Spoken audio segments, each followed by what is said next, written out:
My story started on April 7th, 2012, when my husband and I we were all packed and ready to come to the US. I was so happy. I was so excited. I heard a lot about this amazing country. Land of opportunity, land of freedom and equality. All we had were 2 suitcases.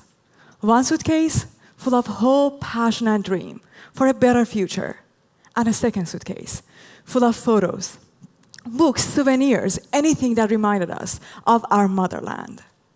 We came to the US from Iran, a country in the Middle East that seemed to be quite well covered in Western media. And according to the same media, I came from a country that is all desert. Nothing grows there, nothing. No precipitation, no rain, let alone snow. Modernity and technology, they do not make any sense. They do not exist, even their terminology.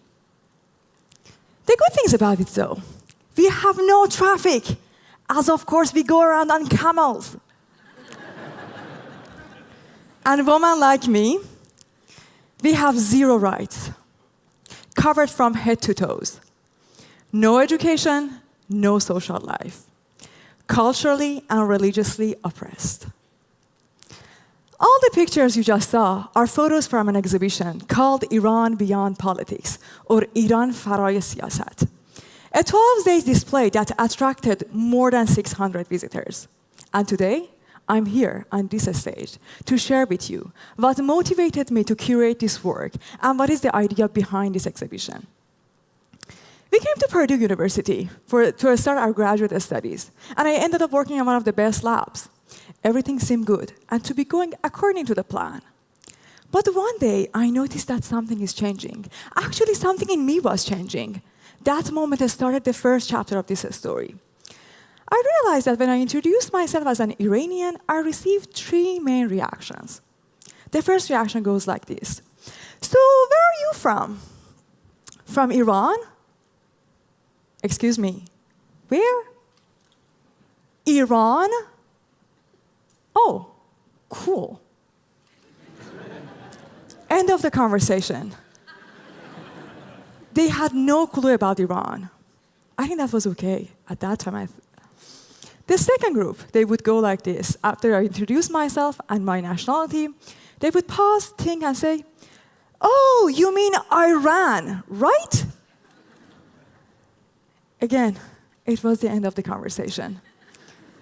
I could see in their eyes the flashback to all the news out there. Maybe associating Iran with Iraq, maybe with war, I don't know. There are a lot of stereotypes out there.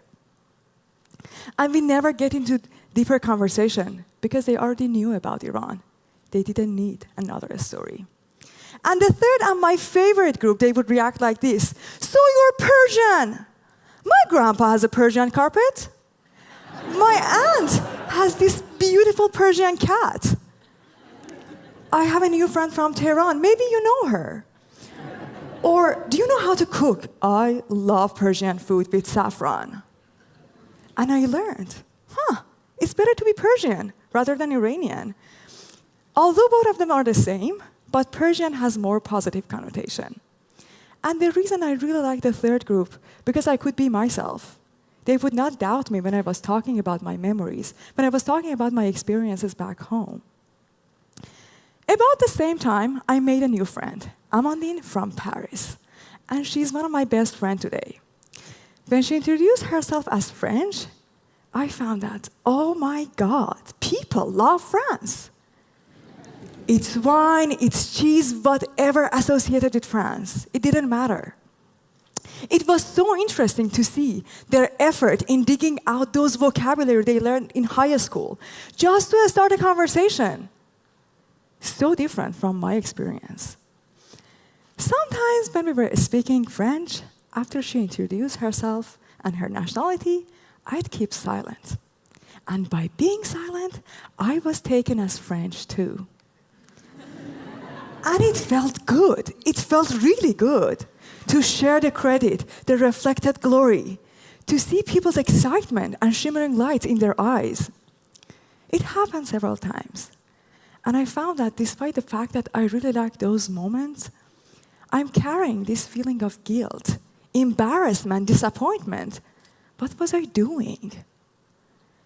And why me? I became conscientious of this hidden fear inside me, the hidden fear of being othered and not being accepted by people around me. I was asking this question, what I'm doing. I knew myself as a person in love with my culture, as a person in love with the national landscape, with the beauty of my country, with the culture of people, ethnicity, fruit, food, seasons. For God's sake, I used to write about it. I used to be a freelance environmental journalist. I used to write about it and remind people of who we are and what we have. And now, I was denying my nationality. Denying my nationality meant denying my identity, denying my family, my friends, my roots, anything and everything that made me who I am today. Denying a land that raised me and its air I breathed for 26 years. That epiphany started the second chapter of my story. All of a sudden, I was so eager and enthusiastic to talk about my identity. By the time I had several presentations about Iran, even its ancient sustainable architecture, its culture, but it was not enough. I was looking for something different, something more self-explanatory, that instead of me talking to people, they would come and they draw their own conclusion. Then it struck me. How about a photo exhibition? A photo exhibition that they would come, we provide a space, and we show things that they don't see in the media. Part of culture, part of nature, maybe everyday life of people. Then in this space, visitors, they can create their own impression. I wrote this proposal and took it to Rufe School of Visual and Performing Art.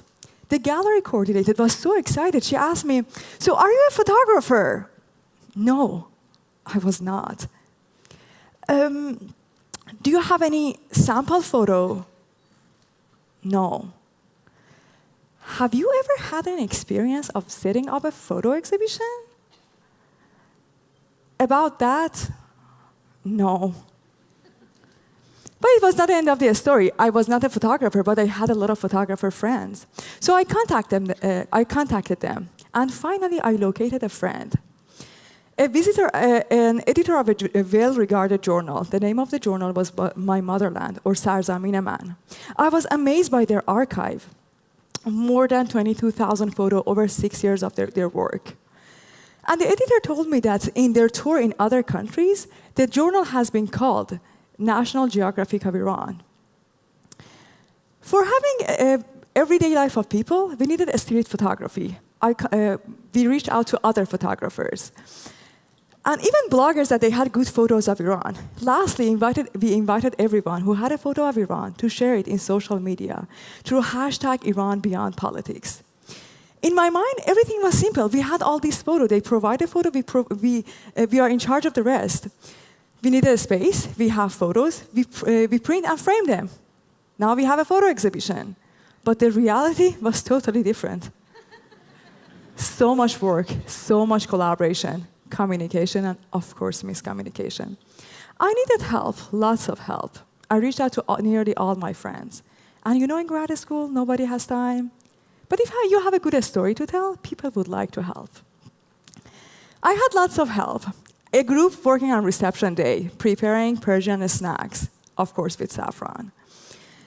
A big group working on fundraising, another group working on publicity and advertisement, a big group of translators receiving everything in Farsi, translated in English, and an American friend who fact-checked and edited every single description so the content can convey to the audience clearly.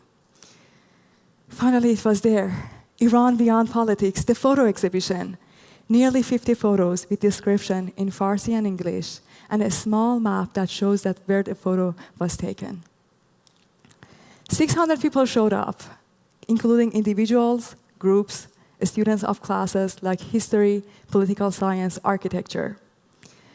This project took more than a year from the beginning to the end. And in showing Iran Beyond Politics, we took our audience, we walked them through mountains, through deserts, We took them on a journey to experience the hillside full of flowers. We showed them the richness of my history through showing the historical monuments, the castle of Cyrus the Great, mesmerizing Islamic architecture, full of pattern, full of colors. We took them to religious ceremonies, even to traditional dance. To taste the everyday life of people, we took them to big cities full of traffic and buildings. We give them a glimpse of everyday life by showing pictures of stores, corner shops, bakeries preparing fresh products every day in every corner of my home, Iran. Iran beyond politics. This exhibition was not my voice. It was the voice of all those photographers and journalists who could not be here. And even they could not share their photos earlier with other journals in international scales because of the sanction and limitation in communication. And the third chapter of this story goes beyond introducing a country in Middle East. And this talk is not an inspirational talk to say that, oh, the political differences do not exist. No, I do not want to deny that. Definitely not. I would like to share with you the power of media in not showing the whole story, the power of media in not presenting the whole picture, and presenting one facet of a country, the political facet, and ignoring all those stories that are out there and shaping a culture, in this case, my culture. Media can be so powerful to create ignorance and distort the view of a group of people, nationality of a religion in the eyes of the rest of the world. And this ignorance and distortion can be so strong that those people prefer to hide their identity, to hide part of themselves. Media can be so powerful. Today, I'm using the same media to talk to young people out there and tell them, if you hide part of your identity, maybe you have a second thought of revealing who you are and embracing your identity fully and completely and proudly. I would like to end my talk with a quote from Chimamanda Adichie, a Nigerian novelist. The singular story creates stereotypes. And the problem with the stereotypes is not that they are untrue, but they are incomplete. They make one story become the only story. The United States has one portrayal of Iran in the media.